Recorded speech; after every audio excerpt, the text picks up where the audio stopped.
देश में 8वें वेतन आयोग का आगाज हो चुका है, लेकिन सबसे बड़ी बात है कि ये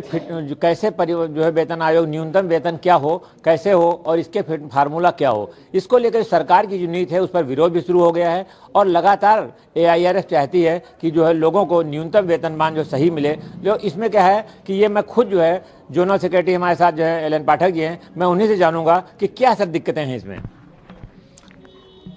अपने ऐसा प्रश्न पूछा है। 8वें वेतन आयोग की घोषणा हो गई है। 7वें वेतन आयोग की रिपोर्ट के समय भी ये मुद्दा ऑल इंडिया रेलवेमेंस फेडरेशन और नेशनल काउंसिल JCM ने उठाया था। सबसे जो बड़ी बात है इसमें कि कर्मचारी का न्यूनतम वेतन क्या हो, ये निश्चित होता है और न्यूनतम वेतन के लिए ही सारे फार्मूले निश्चित किए जाते हैं। उसी के आधार पर फिर उससे उच्च वेतनमान निर्धारित होते हैं। अभी न्यूनतम वेतन निर्धारित करने का फार्मूला जो पहले पे कमीशन में ब्रिटिश पीरियड में 1946 में जो गठित हुआ था, उसमें भी डॉक्टर एक्रॉयड के 12 सूत्री फार्मूले के आधार पर न्यूनतम वेतन कम से कम ये वेतन निर्धारित होता है। उन 12 बिंदुओं में बहुत सारे फैक्टर हैं कि आदमी के जो कर्मचारी है उसका रहना, उसका खाना पीना, नाश्ता, भोजन, कपड़ा लत्ता, बच्चों का पालन पोषण, बच्चों की शिक्षा, आना जाना, ट्रांसपोर्ट, इसके बाद जो सामाजिक सोशल रिस्पॉन्सिबिलिटीज हैं, शादी ब्याह, नातेदारी, रिश्तेदारी, जाएगा पूरा जीवन का उसका एक जो कुल खर्चा है ये निर्धारित होता है। खाने पीने नाश्ते के लिए यहाँ तक कि उसमें इतने ग्राम दूध, इतने ग्राम दाल, इतने ग्राम सब्जी, इतने ग्राम, इस तरह से लेके 12 पॉइंट फैक्टर हैं उसके निर्धारित होता है। अब प्रश्न ये है कि सरकार एक कर्मचारी का न्यूनतम वेतन निर्धारित करते समय अभी 3 यूनिट परिवार मानती है। 1 यूनिट कर्मचारी का है, उसकी पत्नी को 0.8 पौना मानती है, बच्चे 0.6 2 बच्चे तो मानते हैं लेकिन बच्चों को आधा मानते हैं। हमने 7वें वेतन आयोग से भी ये पूछा था कि अगर पत्नी ब्यूटी पार्लर न भी जाए तो पुरुष के पास तो 3-4 जोड़ी कपड़े होते हैं, पत्नियों के पास दर्जनों साड़ियां होती हैं, वो कहीं न भी जाए तो किस बिना पर पत्नी का खर्चा पौना है, कर्मचारी से कम किस तरह है, ये मैंने पूछा था। ये भी पूछा था कि अफ्रीका के बाद भारत ऐसा देश है जहां बच्चों में कुपोषण है, बच्चों की शिक्षा आज के दौर में, उस समय भी ये था कि उनका मंडे का ड्रेस अलग है, ट्यूसडे का ड्रेस अलग है, बुधवार का अलग है, कभी सफ़ेद जूता है, कभी काला जूता है, कभी हरा कपड़ा है।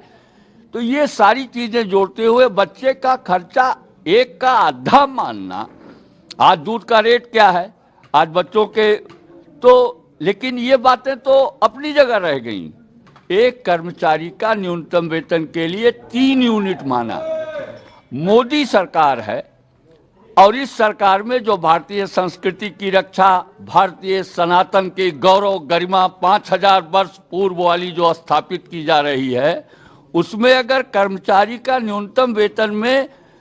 परिवार में माँ बाप की गिनती ही नहीं की जाती, माँ बाप की गणना नहीं है, तो अगर ये सरकार, भारत सरकार, मोदी जी की सरकार, अगर ये माँ बाप को परिवार का हिस्सा नहीं मानती तो फिर वो कौन सी सरकार आएगी जो माँ बाप को परिवार का कर्मचारी के हिस्सा मानेगी। ये सबसे बड़ा बिंदु है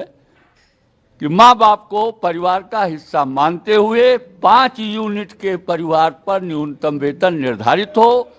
और जो उसके फार्मूले हैं प्राइस इंडेक्स के, वो हर आदमी सब्जी की थोक मंडी में जाकर नहीं लेता। कर्मचारी अपने मोहल्ले में, विभिन्न शहरों के अपने गलियों में, ठेले पर और फुटपाथ या दुकानों से सामान खरीदता है। हर आदमी जाके माल नहीं जाता, अभी देश इतना अमीर नहीं हो गया। तो इसलिए जो वास्तविक मूल्य जो कर्मचारी को उसके मोहल्ले में, उसके गलियों में, उसके शहर में कहने के लिए पूरे देश भर के 60 बड़े शहरों का ये मूल्य सूचकांक लेते हैं, जो ये महंगाई भत्ता इतने % बढ़ा जो आप लोग अखबार में छापते हैं, लेकिन वो वास्तव में जो बाजार मूल्य है, जो कर्मचारी को उसके अपने गली मोहल्ले शहर में मिल रहा है, उस आधार पर नहीं होता। इन सारी चीज़ों का ध्यान रखा जाए और यह परम आवश्यक है कि माँ बाप को सरकार परिवार का हिस्सा बनाए, उसके आधार पर वेतन निर्धारित करे, तभी विकसित देश बनेगा। विकसित देश के लिए सरकारी कर्मचारियों में उत्साह, उमंग, ताकि वो भी 2047 में भारत जो विकसित भारत का सपना देख रहा है, वो जब तक कर्मचारी पूरी निष्ठा, पूरी लगन, पूरे उमंग और उत्साह से कार्य में नहीं लगेगा, विकसित भारत में जो 2047 का लक्ष्य है उसे पूरा करने के लिए सरकार को कर्मचारी ही सरकार की नीतियों को लागू करने की मुख्य कड़ी हैं। सबसे पहले इनका उत्साहित होना आवश्यक है, इनको तभी भारत विकसित देश बनेगा। कलाम साहब ने भी कहा था कि जिस देश कोई भी राष्ट्र विकसित राष्ट्र तभी बनेगा जब उस देश के वैज्ञानिक, रिसर्चर्स और टेक्नोलॉजिस्ट, तकनीकी कर्मचारी, इनको उचित स्थान, उचित सम्मान और गरिमापूर्ण जीवन सुनिश्चित होगा, वही देश विकसित राष्ट्र बनेगा। Thank you.